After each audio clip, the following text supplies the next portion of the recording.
ስቀልድ ነው። አሁንማ ገባኝ እንደምታፈቅረኝ አውቃለሁ። አላፈቅርሽም እባክሽ። ደንቆሮ ነሽ እንዴ ሴትዮ? አሰሚም እንዴ? አላፈቅርሽም አልኩሽ እኮ። ቤት የለቀሽ ውጪ ሴትዮ። አስቻለው አሁን እየቀለድኩ ማለት እየቀለድኩኝ ይመስላለሁ? የማይመስል ነገር አታውሪ ሴትዮ። አሁን ቤት የለቀሽ ውጪ። ለምንድን ነው የምትቀልድብኝ? ቀልድ ትላለች እንዴ? የምትቀልጂው አንቺ ነሽ። አሁን ትንሽ አፍጥኝ። ቀልድ አያምርብህም። አንቺ ሴትዮ ወደዛ ሂጂ። አላፈቅርሽም አልኩሽ አይደል እንዴ? አይገባሽም እንዴ? ቅድም እየቀለድኩ ነው አልከኝ። አሁን እየቀለድኩ ነው የምትቆይ የምር እጣላለሁ። ዝም ብለሽ ከቤት ውጪ ሴትዮ። ዝም ብለሽ ውጪ። ውጪ። የምርህን? ነይ እስኪ ነይ እስኪ ነይ እስኪ። ተፈትሸሻል ሌባ።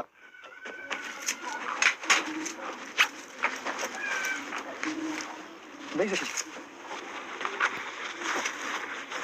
አስቻለው ፀሐይን እንደፈለገ ካደረገ በኋላ እንግዲህ አውጥቶ ጥሏታል። ፀሐይም እንግዲህ በጣም ነው ልቧ የተሰበረው ነው ለመናገር እንደዛ አፈቅርሻለሁ ብሎ ካለ በኋላ ይሄ ማድረጉ በጣም ነው ያናደደኝ። አስቻለው በጣም የተቀየረና እውነቱን መስሎ ነበር እኔ ራሱና ትንሽ ፀሐይም በጣም ቸኩላ ነበረ። ሁኔታው ራሱ ያው ያፈቀረ ሰው እንደሚሆን ነበርና አክት ሲያደርግ የነበረው። አሁን ላይ ግን የምፈልገውን እስካገኝ ድረስ ብቻ ነበረ ጥሩ ሰው የሆንኩልሽ፣ ምክንያቱም መጀመሪያ ላይ ውጥር ብለሽ ነበረ። አሁን እንግዲህ የፈለግኩትን ስላገኘው የፈለግሽበት መሄድ ትችያለሽ ብሎ እንግዲህ ሻንጣዋን ራሱ ይዛ በምትወጣ ሰዓት የሆነ ነገር ሰርቀሽ ይሆናል እኮ ብሎ እንግዲህ ሻንጣዋን ራሱ ፈትሾ ነው ያሰናበታት።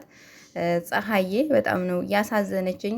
ወይዘሮ ወርቄ ራሱ ተናግራለች። ምክንያቱም የሚፈልገውን ካገኘ በኋላ አውጥቶ ነው የሚጥልሽ አትመኙ ብትባል ፀሐዬም እንግዲህ አምናው እንግዲህ አብራ ሆና ነበረ። በስተመጨረሻ እንግዲህ የሚፈልገውን ካገኘ በኋላ እንግዲህ አውጥቶ አሰናብቷታል። የእናት ግፍ ድራማ እንግዲህ በጣም ነው ሰሞኑን በጣም ይቅርታ እኔም ጠፍቼ ነበረ። ያው በስራ ምክንያት ምናምን አልተመቸኝም ቪዲዮ ለመስራትም ያው ብዙ ክፍሎች አልፈዋል። እንግዲህ ከክፍል 59 ነው እዤላችሁ የመጣሁትኝ።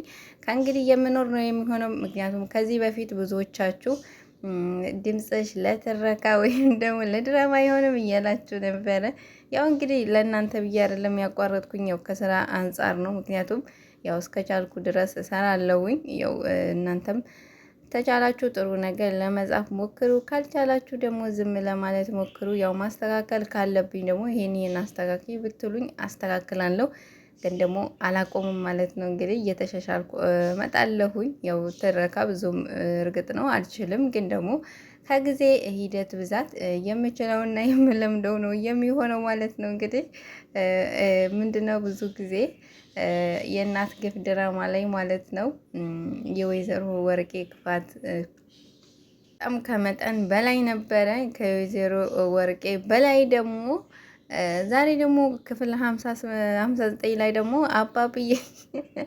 አባብዬ ላላየ ነው የት ሄደው ነው አልገቡም ማለት ነው። እና ፖሊሱ ቢያንስ እንኳ አማቷን አሳብዳ፣ እርግጥ ልጅቷም ማነው በረከት ስሙን ቄስ ይጥራውና ይሄ ጠንቋይ ማለት ነው እና ሚስቱንም እንዲሁም የጓደኛውን አሳብዶ የጓደኛውን እናት አሳብዶ እንዲሁም ደግሞ የጓደኛውን ፍቅረኛም አሳብዶ ነው ያለና፣ እንዴት ሶስቱን የሰው ልጅ ግን ይሄን ያህል ክፋት ይሰራል? እሺ አንድ ነገር ሊሰራ ይችላል፣ ግን ሶስቱንም እንግዲህ አቶ በረከት በቁጥጥሩ ስር አድርጎ እንግዲህ እንደፈለገ ነው እንግዲህ እየተጫወተባቸው ያለው ማለት ነው።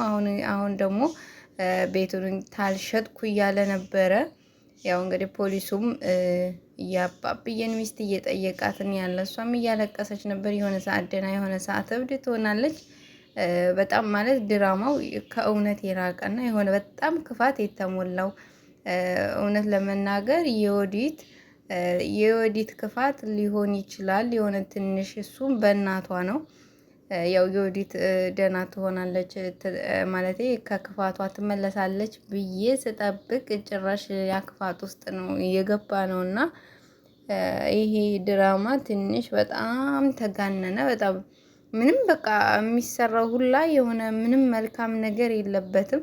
በጣም በተንኮል የተሞላ ወይዘሮ ወርቄም እንግዲህ ተፈተው መጥተዋል። ወደ ቤታቸው በሚገቡ ሰዓት ፀሐዬን አንቺ እዚህ ምን ትሰሪያለሽ? ውጪ በሚሏት ሰዓት ወይዘሮ ወርቄም በጣም ተናደዋል። ፀሐዬም በሚያዩት ሰዓት ቤታቸው ፀሐዬም እንዴ ወይዘሮ ወርቄ ተፈታችሁ ሆይ አዋዬ እንኳን ደህና መጣችሁ በምትላቸው ሰዓት እንግዲህ እንደማልፈታ መስሎሽ ነበር ወይ? አሁን ያለሽን ፌስታል ይዘሽ ውጪ። በፊት ላይ እኮ ምን እንደምትመስይ አሁንማ በጣም ቆንጅዬ ሆነሻል። በሳምንት አንዴ ነበረ ምግብ የምታገኝ በሚሏት ሰዓት እንግዲህ የማይሆን ነገር አትናገሩ እያለ ፀሐይም ወይዘሮ ወርቄን በምትናገር ሰዓት እንግዲህ ገብተው ቁጭ ብለዋል።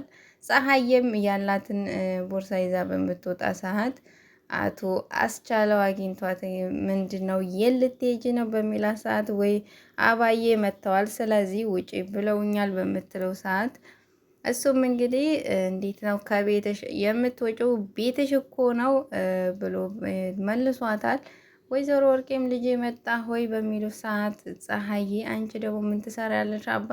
አባሬሽ ነበር አይደለም ወይ ሲሏት እንግዲህ አስቻለውም ቤቷ እኮ ነው ከቤቷ የትም አትሄድም ብሏቸዋል። ወይዘሮ ወርቄ ግን እንዴት ተፈቱ? ምክንያቱም መፈታት የለባቸውም። የወንጀሉ ዋና ጠንሳሽ እነሱ ናቸው። ብዙ ማስረጃ ራሱ ተገኝቶባቸዋል። ግን መፈታት የለባቸውም ነበር። እንግዲህ ደግሞ ተለቀዋል። ትንሽ ከእውነት የራቀ በጣም